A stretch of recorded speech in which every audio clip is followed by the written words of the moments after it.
Aligning Digital and Social Inclusion, a study of disadvantaged students and computer access. This study took place in Australia in 2012. So just a little bit of historical context or a definition of what the digital divide is.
From the digital divide to social inclusion as policy in Australia.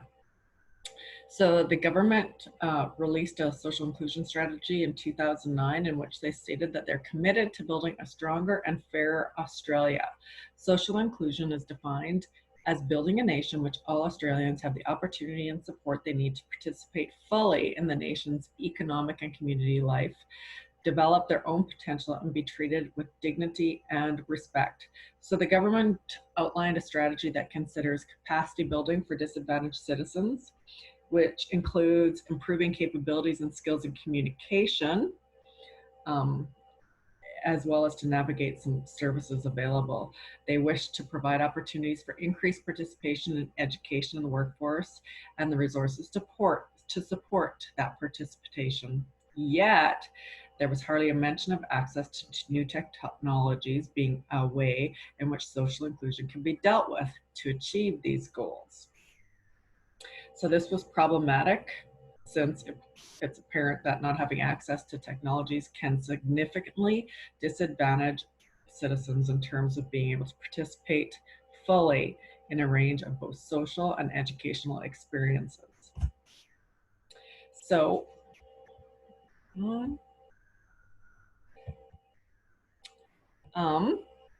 some of the literature that backs up the digital divide is Livingstone and Bober. So they just state that there's inequalities in ownership and opportunities. There's sort of a ladder of opportunities.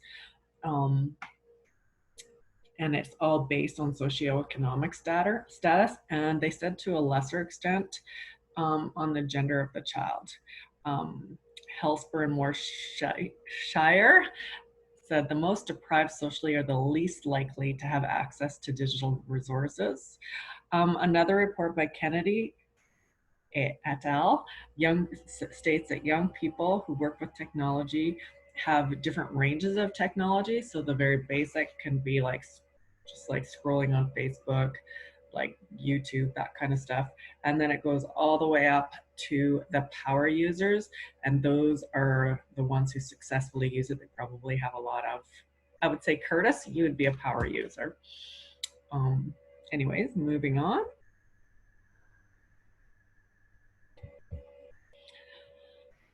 So the research argument, reconceptualizing the digital divide through social inclusion will build capacity and empowerment, enabling disadvantaged families to participate in today's world. So it will lessen the divide between the haves and have-nots, while at the same time promoting social inclusion. So some themes that emerged are some increased confidence about active participation in everyday educational, social, and community activities, increased ease for students to complete schoolwork and communication with friends via online contexts, increase in skill levels for parents, and just an overall benefit to their daily life. So the research design, they included a tech pack, and in that tech pack was refurbished computers, internet access, training, and a helpline support. So they identified and distributed internet-connected computers to families who could not afford them. So they were your marginalized families, most below the poverty line. And they had to have one child in school. They based it on the Cultural Capital Framework by Bordeaux. It was based in the socio-cultural theory, mixed methods research design. They had surveys, so they had pre-surveys and a post-survey pack. So, and they did interviews, focus groups, and it lasted for 3 years. So in the pre-surveys pack, they just asked like demographic information, what kind of tech was available to the families prior to the research and how they use this tech in their daily lives. And then after they received the tech pack, their questions were, how did the family members feel about having access to the computers and internet in their homes? What activities and applications do family members use the computer for? Can family members articulate what they would like to do with the computers and internet access in the future?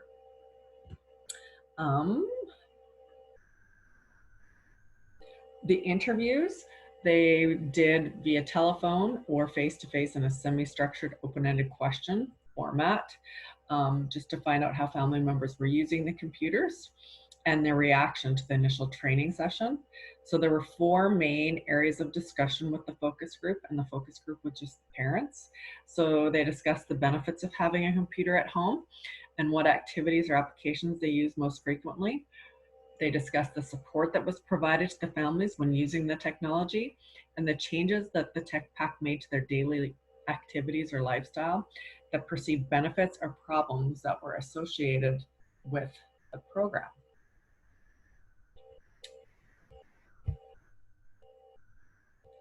So the research questions: how do family members feel about having access to computers and the internet in their homes? What activities and applications do family members use the computer for? Can family members articulate what they would like to do with the computers and internet access in the future? So a little bit about the participants. So they were families classified as low income from various places in Australia.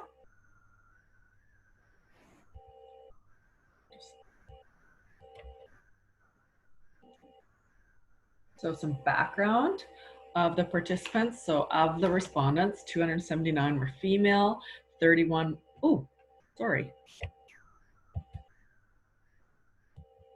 Some background of the participants, 279 were female, 31 were male. The average age was 39. 18% of them identified as Aboriginal. Only 31% were in the context of a couple. 58% were from a single parent family. 8% had grandparents as the central parental figure. There was a total of 962 children from the 312 respondents. So I thought that was a large number of children. So some other factors. So there was lack of English speaking skills. 13% did not speak English as their first language. And then there was varied educational levels of the participants. So some themes that emerged were connecting with society, some increased social opportunities, and the types of use that they were going to use the tech packs for.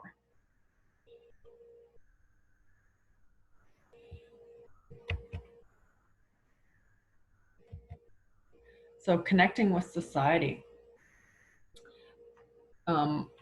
There was a new sense of belonging in their community and society, that feeling of connectedness. So in a lot of the interviews, they just felt like they were part of the world, being able to like connect with people via Facebook that they never were able to before. So they felt like they were like everyone else. They had the same opportunities as others in society. One lady in particular stated that somebody had asked her email address, and before she used to have to say she didn't have an email address, and now she can. So that sense of belonging, that she was the same as everyone else. They were more willing and motivated to use technology in their homes. So most of these people were walking down to the library to use the computers. So it was sort of not very not really very great for them. So access to government services. So most of these people had to like wait in long queues in line, or else long phone calls. You know what that's like when you're waiting on the phone. So long phone calls to government services. So now they can access all the services online. There's less shame. So both for the kids and the adults. So the kids always felt bad that they never got to do, if teachers assigned stuff on like mathletics was an example they used, they didn't have that opportunity to do the extra work at home.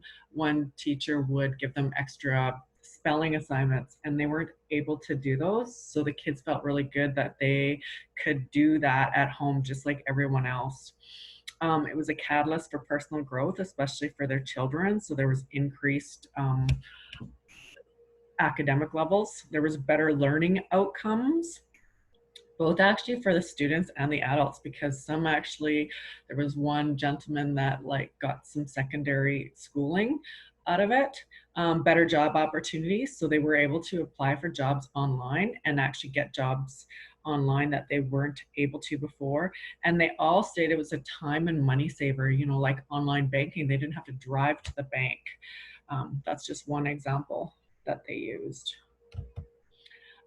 Increased social opportunities, so social network sites, information sites, educational pursuits for parents, and nurturing family relationships. So even the social network site, one grandma stated how her granddaughter got to speak with her dad via Facebook. So that was really good. Information sites, so all of them did research for school projects. The educational pursuits for parents was good because that was increasing their socioeconomic status. And they talked about nurturing family relationships. So when an older sibling got to help a younger sibling to use the computer. So that was a real positive. So the types of use that they described were searches for school projects and personal use was the highest. They really liked the participation in extra activities. Mathletics was the example they used. They used it to communicate with friends, family, and the school via emails, Facebook, MSN, chat, etc. Online games, now you could think of that as a downfall, but they stated in there that there is some relevance to learning for children, so they kept it at a positive. And then just some entertainment, YouTube. So kids all like that.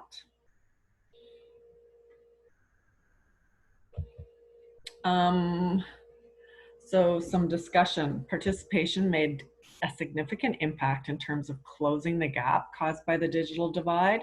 It also provided participants with hope that they would be able to actively participate in both educational and social contexts.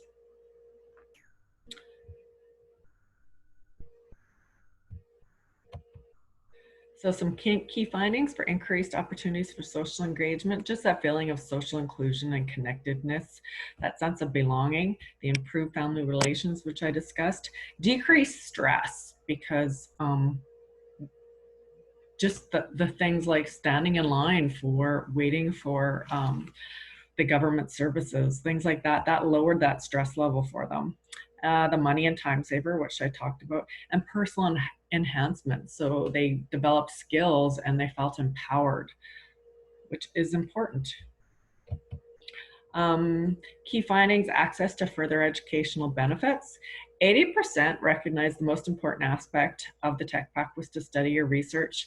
There was higher achievement levels all around, greater ease in completing school assignments, opportunities to pursue further studies, both for the kids and for the adults, increased confidence and skill levels. So I think 42% of them said that they were better off manipulating the technology than before. And they wouldn't have that opportunity if they didn't have it at home. Some challenges that were faced was the quality of the computers. The connectivity had to be broadband, not dial up. Remember, this was 2012. Training sessions had to be community based and sensitive to group needs. So we have to take into consideration that these were all different skill levels of users. So they had to be cognizant of that. Helplines had to be in community languages. Some underdeveloped themes: 19% of parents reported online gaming, which warrants further investigation over time. Online communication can create potential problems. So there's my references. Thank you for listening, and any questions?